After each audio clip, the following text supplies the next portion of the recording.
Hello everyone, তোমরা কেমন আছো? আশা করি তোমরা সবাই ভালো আছো। তো আমিও ভালো আছি। আজকে এলাম একটা পার্সেল আনবক্সিং করবার নাকি। আমি মিশোর থেকে একটা পার্সেল অর্ডার করতেছি, তাই আজকে আনবক্সিং করব। দেখি পার্সেলটা কেমন আছে।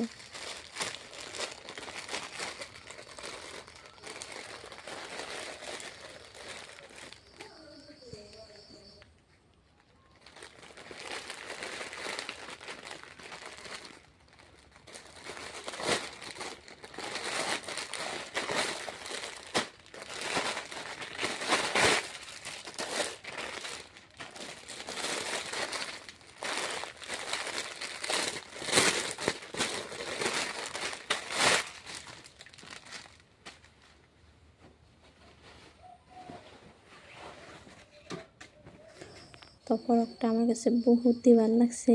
তো এটা আমি মিশোর থেকে অর্ডার করছিলাম। তো আপনাদের কাছে কেমন লাগছে তা কমেন্ট করে জানাবেন। আজকের জন্য এটুকুই।